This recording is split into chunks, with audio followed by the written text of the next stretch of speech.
히브리서 12장 5절에서 13절까지입니다.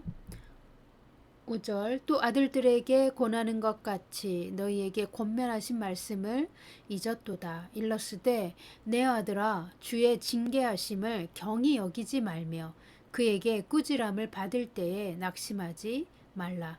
주께서 그 사랑하시는 자를 징계하시고 그가 받아들이시는 아들마다 채찍질 하심이라 하였으니 너희가 참음은 징계를 받기 위함이라. 하나님이 아들과 같이 너희를 대우하시나니 어찌 아버지가 징계하지 않는 아들이 있으리요. 징계는 다 받는 것이거늘 너희에게 없으면 사생자요 친아들이 아니니라. 또 우리 육신의 아버지가 우리를 징계하여도 공경하였거든 하물며 모든 영의 아버지께 더욱 복종하며 살려하지 않겠느냐.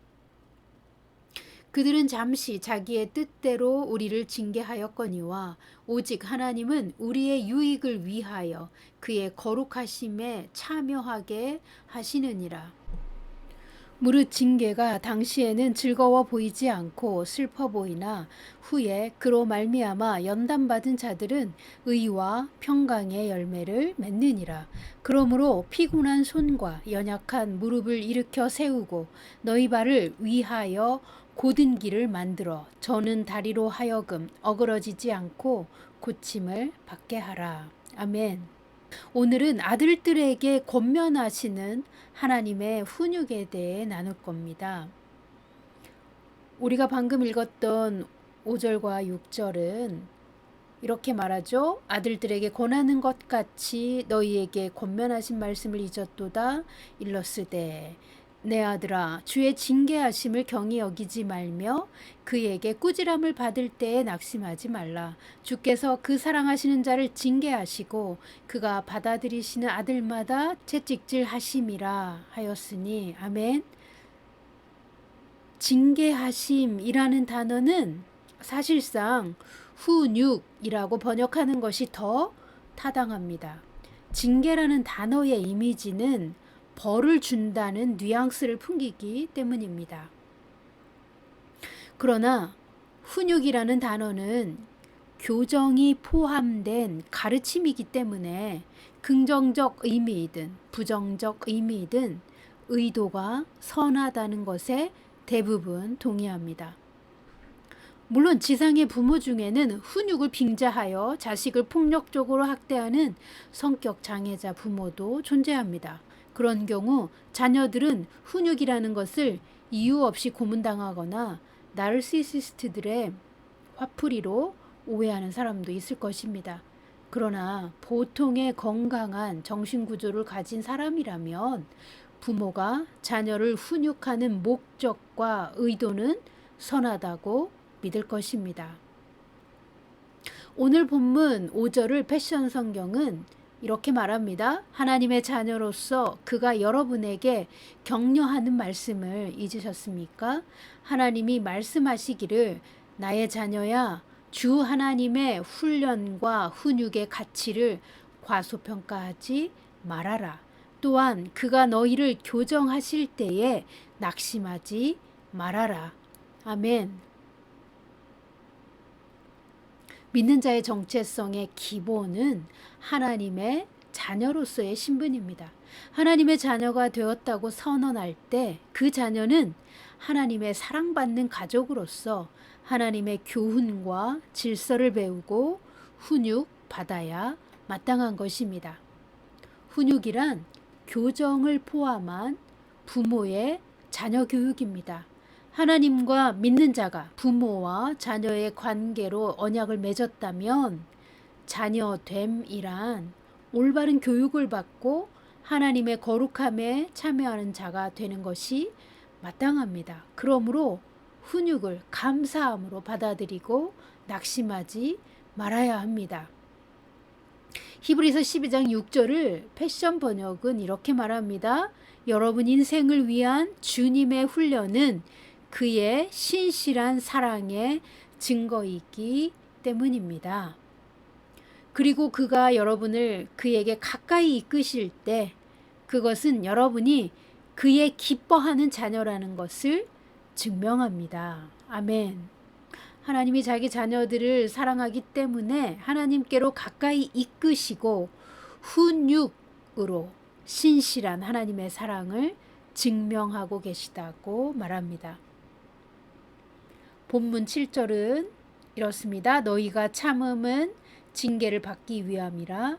하나님이 아들과 같이 너희를 대우하시나니 어찌 아버지가 징계하지 않는 아들이 있으리요. 아멘.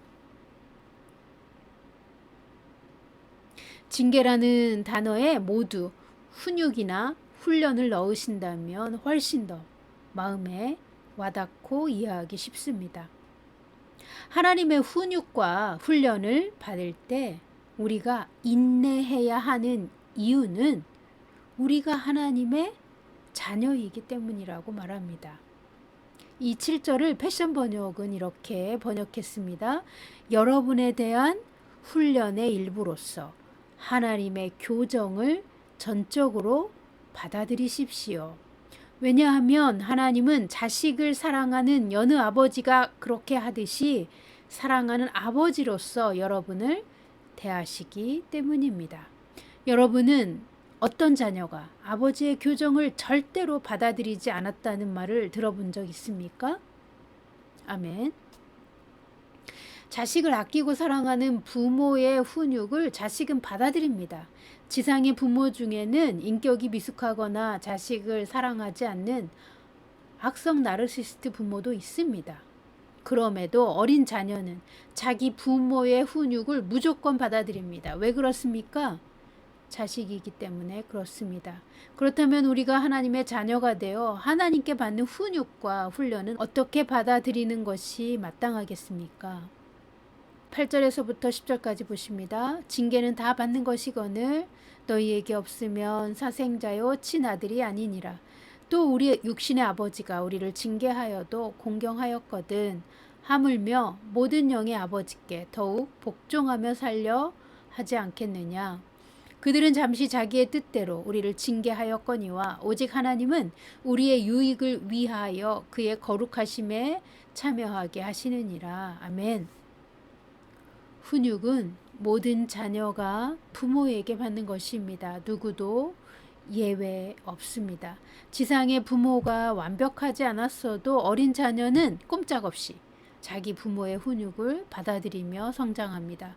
그리고 부모를 공경합니다. 지상의 부모는 성숙한 부모이거나 미숙한 부모이거나 부모의 뜻대로 자기 자식을 훈육합니다. 그러나 모든 영의 아버지, 즉 우리의 영적인 아버지 하나님은 오직 우리의 유익을 위해 우리의 선을 위해 훈육하십니다. 또한 하나님의 거룩함에 참여하게 하려고 훈육하십니다.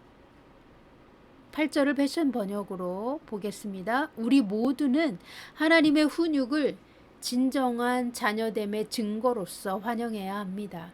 왜냐하면 만일 우리가 하나님의 교정을 한 번이라도 참은 적이 없다면 그것은 오직 우리가 아들이 아니요 이방인이라는 것을 증명할 뿐입니다.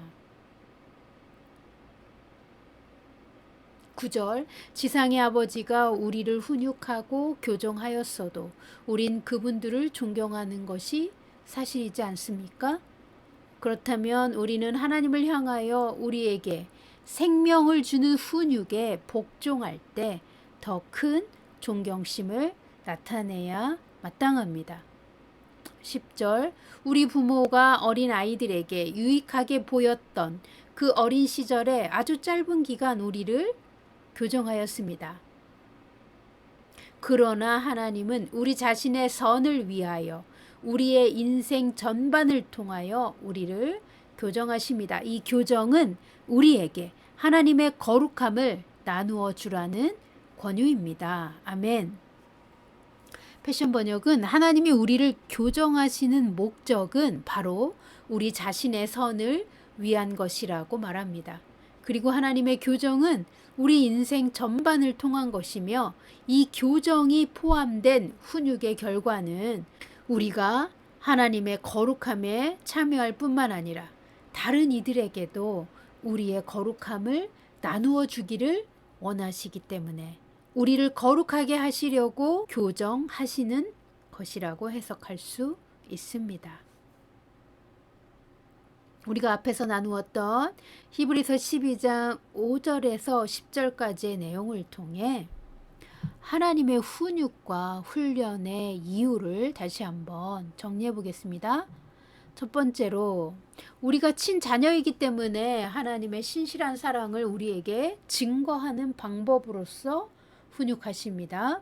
두 번째는 우리의 선을 위하여 훈육과 훈련을 하시는데 우리의 인생 전반에 걸쳐 교정하십니다. 세 번째는 하나님의 거룩함에 참여하기까지 우리를 교정하시고 우리가 하나님의 거룩함을 다른 이들에게 나눠주기를 원하십니다. 네 번째는 하나님이 사랑하시지 않는 자들은 훈육이나 교정을 받지 못합니다. 하나님이 내버려 두신다는 것은 친자녀가 아니라는 뜻입니다.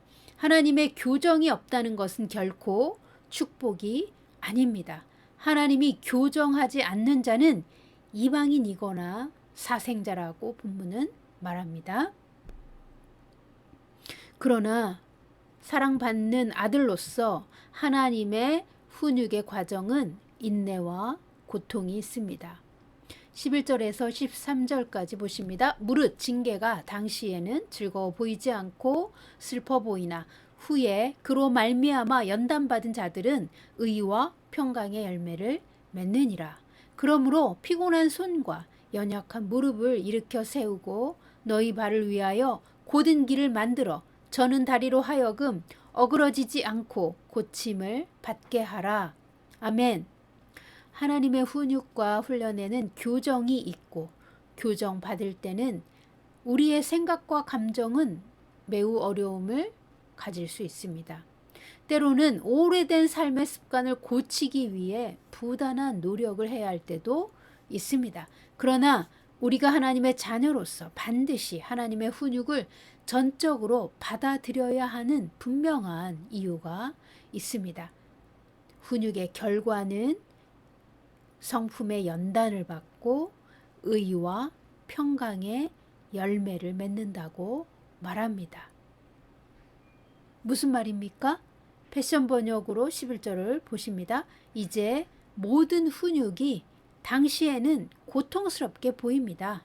그러나 후에는 훈육에 순복하는 이들에게 평화와 의의 열매를 가져오는 성품의 변혁으로 열매 맺을 것입니다. 아멘.